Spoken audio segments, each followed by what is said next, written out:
Hey guys, what's happening? This is Forgo Nation, and today we're going to talk about Storm. Now, first off, guys, I got to say that aesthetically, I think this uniform is absolutely beautiful. Freaking loving the hell out of this thing. And the question we're all asking ourselves is there justice for Storm? Did this uni give her justice? Well, that's what we're going to find out. Now, my Storm currently has almost 19,000 energy attack. She has max attack speed, 24 crit rate, 137 critical damage. Those two stats really need to get bumped up.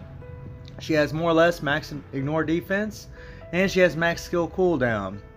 Her lightning damage is 65%. Take a look at her gears. No Urus. All of her gears are at 20. She's still a level 60 character. All of her skills are at 6. Now, this passive was actually increased from her regular look. Before, it had accumulates 3% of true damage dealt to enemy regardless of defense and dodge rate, and now it accumulates 6% of true damage. Plus, she has 0.6% increase of energy attack, each 1% accumulated damage proportional to max accumulated damage. That was 0.3%, now it's 0.6%, so that's pretty cool. Help that damage out a little bit. Her 1 skill now has the stun.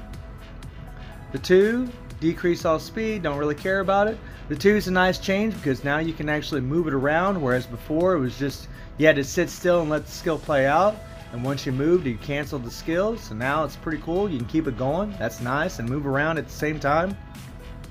Her 3 skill also has a decrease all speed, increased movement speed, which is definitely useful for her, that's for sure. She still has that 6-hit guard for 8 seconds. Not really worth the crap in World Boss, but I mean, it's good in Shadowland. Her passive, increased lightning damage by 12%. Her 4, this has a nice all attack buff, all speed, and crit rate buff by 20%. So really you only need 55% crit rate to max out her crit rate.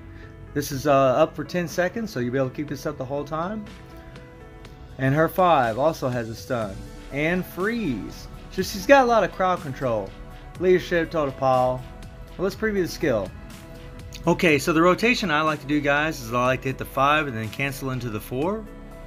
And if you notice that 5, even though the 5 claims it's just energy damage, you'll see that lightning coming down. There's shock damage in there.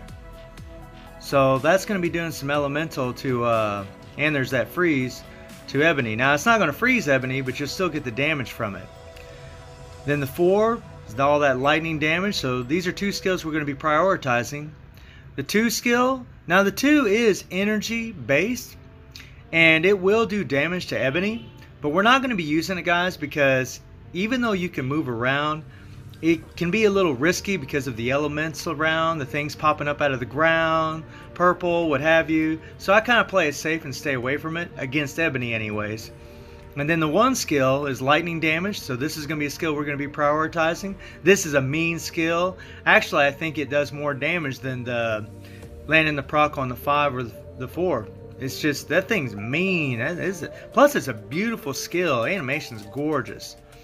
The 3 skills, that guard, and this will do damage, but what you guys are going to see me doing is I'm just going to be going 5-4 and then 3-1. That's it.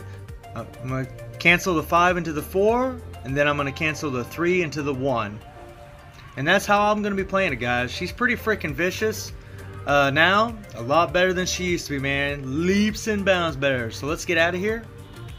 Something that's really nice about that 1 skill, that sucker does a lot of damage, but it's also on a 7-second cooldown. And with max skill cooldown, that means you're going to keep this up every 3.5 seconds. You can use this every 3.5 seconds. That is awesome, guys. So it's a great survivability skill on top of a skill that does quite a bit of damage. So that is beautiful. That's awesome, man. It really, you guys will notice I'll be prioritizing that 1 quite a bit in the fight. She has a Stage 6 Power of Angry Hulk set. And now I really would like to improve this, but because it's a double lightning damage, man, I don't want to get rid of it. But it's only 100% damage proc. That kind of sucks, man. I wish it was higher, but This is the only thing I have for her right now. And her uniform is at normal. You guys take a look at her uniform effect. Enhances effective skill, Weather Goddess, which is her tier 2 passive that I talked about earlier. So guys, is this uni worth it? Well, yes, I think it is. Is it going to put her over the top? No, it's not going to put her over the top, guys. She's not going to be a meta. She's not going to be groundbreaking or nothing.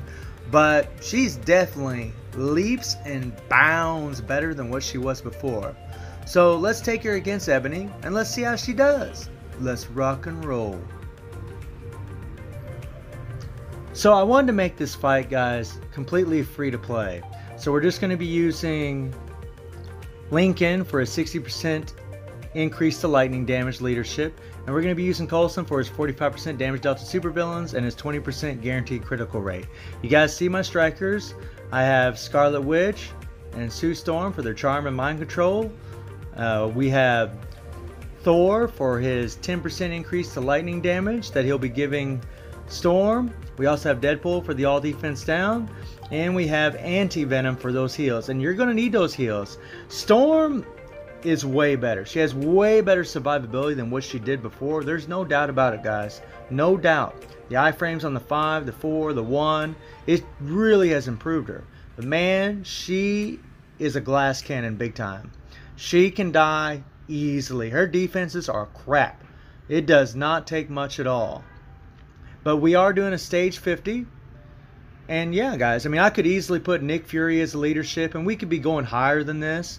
And remember, she just has 100% damage proc on her, a normal ranked uni, so she can definitely go higher than this. I would probably guess, probably if I had her fully maxed out with a better proc, better build, using Nick Fury's leadership, I imagine we could be doing 50, maybe 58, stage 58 maybe, somewhere around there, give or take, which is pretty good. I mean, it's a huge improvement from what she was. It really is astronomical difference, guys.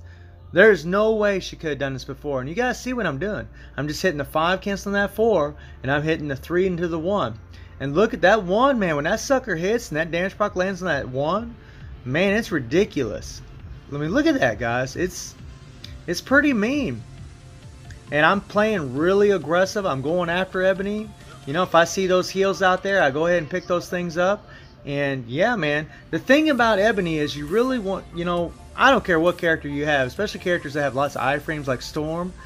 You need crowd control like Scarlet and Sue in there, because if they're not in there, like if you're playing this without strikers, Ebony's going to freaking cancel your iframes left and right, and that is annoying as hell. It just sucks butt. And that's something that's bad about iframes against Ebony anyways. Well, really against a lot of the world bosses. And you bring those two characters in, Sue and Scarlet, to alleviate that. But as long as you can attack and get after them, you can get it done. And like I said before, I don't like to use the 2 skill too much, at least against Ebony, because I just worry about all the elements around or all the things around. And I just like, I just want to play as aggressive as possible to do as much damage as I can. Now here's where you got to be real careful, because she doesn't have super armor. You know, she can be guard broken super easy, and if she does get guard broken, she's gonna freaking die, guys. Like, you gotta be careful when the purple comes out. And something that is much better about her is her movement speed is just so much better. I still think it could be a little bit faster, but it's all good. You can still outrun everything, and you don't have to switch your character, which is really, really awesome. And this really is impressive, guys. Like, I'm happy with Storm. I do think she deserves a little more love. I really wish they would give her like a 3-second immunity or a little bit of invincibility, just a little bit. You know, she has good survivability, but I really wish she just had a little immunity or invincibility on her. But she is pretty sweet, you know, and I do believe they did give her justice. I mean, she's, like I said before, guys, she's ridiculously better than what she was before. I'm actually having a lot of fun playing her. She's pretty cool. I'm not going to finish this fight, guys, because I'm going to be using Lincoln for a different clear with another character. But we are going to take Ebs down as far as we can. And man, the animations are just gorgeous. It's just, yeah, man, she's great. I really enjoy her. I'm loving her. I don't know if it's a must-buy because I think for most players, including myself, we'll probably just use her for Shadowland. Now, she's going to definitely go higher in the Shadowland floors, and I'll let you guys know where she stands at that in the future. But man, look at this, guys. We got 30 seconds left. She could have easily done this. So let me know what you guys think about Storm. If you're happy with her, if you're not happy with her, why and why not you're happy with her. And I hope you enjoyed the video. Thank you for watching. Y'all take care and have a good one. I summon